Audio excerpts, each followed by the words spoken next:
TikTok আবিষ্কার করছে কে জানো? জাং ইয়ামিন, চাইনিজ। আমি তার অফিসে যাওয়ার সুযোগ হয়েছে বেইজিং এ।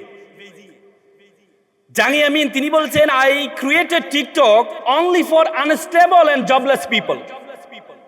আমি টিকটক বানাইছি বাদাইম্মা, যার কাজ কাম নাই, আনস্টেবল, জবলেস, সে বাদাইম্মার জন্য আমি টিকটক বানাইছি। যে ফেসবুক, এই ফেসবুক মনোবিজ্ঞানীদের পিছনে প্রতি মাসে লক্ষ লক্ষ ডলার খরচ করে শুধুমাত্র মানুষের মনোযোগকে এটার মধ্যে ধরে রাখার জন্য। দেখবেন আপনি একটা ভিডিও দেখছেন, ভিডিও দেখার পর সেম আপনার মানসিকতা আরেকটা ভিডিও আপনাকে সাজেস্ট করবে। আর বুড়ো আঙ্গুল তো কষ্টই হয় না, এভাবে এভাবে করতে কষ্ট হয়? হয়? হবে না। কখন যে আপনার ঘন্টা ঘন্টা চলে যাবে আপনি বুঝতে পারবেন না, কারণ তারা প্রচুর টাকা খরচ করে শুধুমাত্র আপনার মনোযোগ এটার মধ্যে রাখার জন্য। এই জন্য ফেসবুকের লোগো দেখছেন এভাবে, কেউ যদি ফেসবুক ব্যবহার করতে থাকে তার মাথার নিচের দিকে চলে যাবে, এভাবে থাকবে, সে উপরের দিকে আর উঠতে পারবে না। এই জন্য আল্লাহর ওয়াস্তে সোশ্যাল মিডিয়া থেকে সন্তানকে ন্যূনতম সময়ের জন্য, তোমাদের সময় আসবে শিক্ষার্থীরা, তোমাদের সময় আসবে। আমার মনে আছে আমি ফেসবুক অ্যাকাউন্ট খুলেছি ঢাকা বিশ্ববিদ্যালয় ভর্তি হওয়ার পরে। ফেসবুক অ্যাকাউন্ট খুলেছিলাম, ফেসবুক অ্যাকাউন্ট খুলেছিলাম। তার মানে কি আমি যদি পরে খুলেছি এই জন্য আমার অবস্থা খুবই খারাপ? আমার অবস্থা খুবই খারাপ। আমার 2 মিলিয়ন আমার ফলোয়ার আছে আমার ফেসবুক পেজ এবং আইডিতে। তো তোমরা যদি ভাবতে পারো পরে খুলছে এই জন্য অবস্থা খারাপ, না, তুমি সফল হও। মনে রাখবা পৃথিবীটা সফলতার পিছনে দৌড়ায়, পৃথিবীটা সফলতার পিছনে দৌড়ায়। তোমার মা বাবা বলা হয় সবচেয়ে নিঃস্বার্থ মানুষ, সেই মা বাবাও সবসময় সফল সন্তানের পিছনে যায়। দেখবে একটা সন্তান সফল হয়েছে আর একটা সন্তান ব্যর্থ হয়েছে, বড় মাছের মাথাটা সফল সন্তানকে দিবে, কারণ পৃথিবীটা সফলের পিছনে দৌড়ায়। তুমি যদি সফল হও পুরো পৃথিবী তোমার সাথে অ্যাডজাস্ট করবে, আর তুমি যদি ব্যর্থ হও পুরো পৃথিবীর সাথে তোমাকে অ্যাডজাস্ট করতে হবে। সিংহাসন খোঁজো, চেয়ার খোঁজো, দরকার নেই।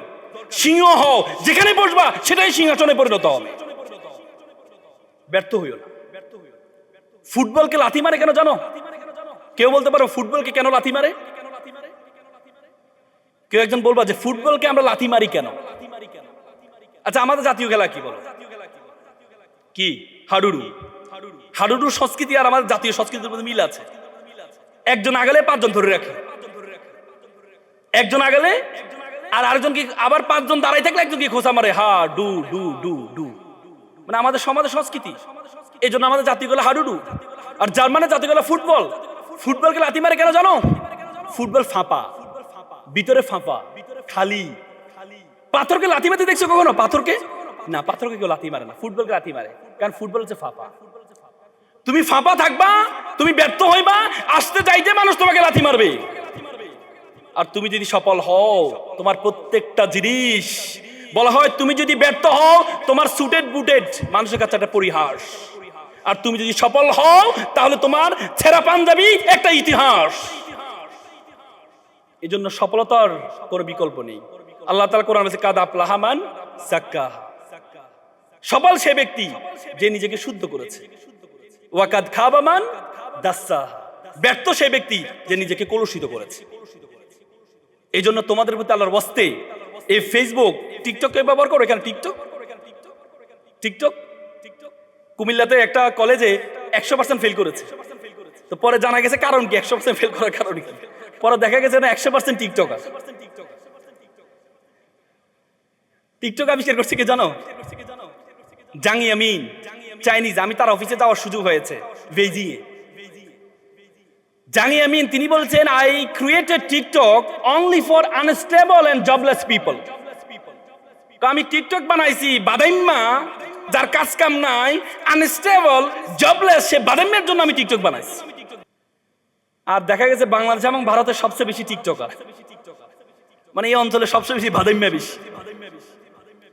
ভারত অলরেডি টিকটকে নিষিদ্ধ করেছে তাদের দেশ। আমরাও আহ্বান জানাবো টিকটককে নিষিদ্ধ করার। ওদিন একদিন আমি টিকটকের বিষয় বলেছিলাম, একজন হঠাৎ করে, ভাইয়া আপনার কিছু ভিডিও টিকটকে দেখেছি।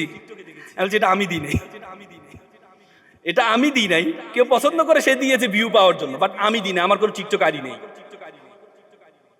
কারণ যে টিকটক ব্যবহার করতে কোনো কষ্ট নাই, গান অটোমেটিক থাকে, শুধু শুধু তুই কোমর দুলাইবা আর তোমার টিকটক এ তৈরি হয়ে যাবে। এই টিকটকের কোনো কি নেই, এই অল্পতে পাওয়ার আশাটা বন্ধ করতে হবে। একটা ছেলে তাকে বলেছে, একটা বিল্ডিং দেখিয়ে বলছে এখানে 4 তলা একটা বিল্ডিং আছে, এটা নিবা নাকি পিছনে একটা বিল্ডিং আছে, কোনটা নিবা? পিছনে বিল্ডিংটা 20 তলা, সামনের বিল্ডিংটা 4 তলা। কিন্তু সে যখন সামনে বসেছে তখন আর পিছনে 20 তলা বিল্ডিংটা আর দেখা যাচ্ছে না, তখন সে 4 তলা বিল্ডিংটা নেয়, ও 20 তলার পিছনে বিল্ডিংটা নেয় না। যখন তাকে একটু পিছনে নিয়ে যাওয়া হয় কমফোর্ট জোন থেকে, যে তুমি আরামদায়ক জায়গা থেকে একটু পিছনে যাও, তখন সে দেখতে পায় পিছনে 20 তলা বিল্ডিং আছে। তো সুতরাং আমরা তাৎক্ষণিক সফলতা চাই, তাৎক্ষণিক সফলতা চাইবা না, মনে থাকবে, মনে থাকবে, তাৎক্ষণিক সফলতা চাইবা। সফলতা হওয়ার জন্য একটু এই দিকে যাবা, সফলতার দিকে সবসময় আমরা আমাদের স্ট্রেংথের দিকে তাকাই। আল্লাহ তাআলা বলেছি, আমি প্রথমেই বলেছি, আল্লাহ তাআলা প্রত্যেকটা মানুষকে একটি স্ট্রেংথ দিয়েছে, আল্লাহ তাআলা প্রত্যেকটা মানুষের মধ্যে উইকনেস দিয়েছে। মিস্টার বিনের নাম শুনছো? মিস্টার বিন অক্সফোর্ডের ছাত্র ছিল। সে যখন অক্সফোর্ডে পড়ে তখন তার মা, অক্সফোর্ডে পড়ে তখন তার খুব স্বপ্ন সে নাটিকা করবে, কিন্তু তার মুখে জড়তা, সে ভালোভাবে কথা বলতে পারে না। তো সে নাট্য থিয়েটারে যায়, ভর্তি হয়। থিয়েটার তাকে একটা ডায়লগ দেয়, সে ডায়লগটা বলতে পারে না। বলে যে তুমি ডায়লগ বলতে পারো, তোমার দিয়ে কি হবে, তোমার দিয়ে নাটিকা হবে না, তাকে বের করে দেওয়া হয়। পরবর্তী মিস্টার বিন চিন্তা করলো, আমি ডায়লগ দিতে পারি নাই, আমি এমন একটা অভিনয় আবিষ্কার করব যে অভিনয় কোনো ডায়লগ দিতে হবে না। পরে দেখে যে 3 বছরের মাথায় সেই মুখ অভিনয়ের মাধ্যমে এমন বেশি নন্দিত হয়েছে, পরবর্তীতে অক্সফোর্ড থিয়েটার তাকে নিয়ে পুরস্কৃত করেছে। তো সুতরাং উইকনেসের দিকে তাকাবা, স্ট্রেংথের দিকে তাকাও, উইকনেসের দিকে তাকাবা না কখনো। একটু কালো, মন খারাপ করো না। একটা প্লে বয় দেখতে খুব সুন্দর, সবসময় সুন্দরী মেয়েরা তার পিছনে ঘুরে। তো বয়স পার হয়ে গেছে, পড়াশোনার করে না, বিয়ে শাদী করতে হবে। বন্ধু বিয়ে শাদী করা দরকার, বলে যে বিয়ে শাদী কেমনে করবো, টাকা পয়সা তো নাই, বউ চালাবো কিভাবে? এক বন্ধু বুদ্ধি দিছে, বন্ধু এক কাজ কর, সবচেয়ে চাকরিজীবী একটা মেয়েকে বিয়ে কর, তার বেতন দিয়ে চলতে পারবি। ভালো বুদ্ধি দিছস। পরে একটা মেয়ে দেখতে গেছে, মেয়ে দেখতে যে একটা মেয়ে বন্ধুদেরকে নিয়েছে, বন্ধুরা চল একটা মেয়ে দেখতে যাবো। বন্ধুরা তো ভাবছে সুন্দরী মেয়েরা তার পিছনে ঘুরে, এমন এক সুন্দরী মেয়েকে সে বিয়ে আজকে পছন্দ করেছে। গিয়ে দেখেছে মেয়েটা কালো। বন্ধু মেয়ে তো কালো, যা বেটা, নদীর জল ঘোলা ভালো, জাতের মেয়ে কালো ভালো। একটু পরে দেখেছে মেয়েটা টেড়া। বন্ধু এই তো টেড়া, যা বেটা, এটা লক্ষ্মী টেড়া। মেয়েটার যতগুলো উইকনেস আছে, শুধুমাত্র সে সফল হয়েছে তার উইকনেস গুলা ইউনিকনেসে পরিণত হয়েছে। দেখবা জাজ, যতগুলো জজ দেখবা বা সরকারি ইউনো দেখবা, বেশিরভাগ সুন্দরী ইউনো কিন্তু নাই, 1-2টা ভাইরাল আছে, বেশিরভাগে দেখতে কিন্তু এত ভালো না। কিন্তু সবাই তাদেরকে স্যার করে ডাকে। কেন সবাই তাদের স্যার ডাকে কেন বলো? কারণ সে সফল হয়েছে। একবার একটা অঞ্চলে তারা চিন্তা করলো একটা মন্দির বানাবে। তো মন্দিরের জন্য কি লাগে? পাথর লাগবে। তো তারা চিন্তা করলো একটা পাথর নিবে।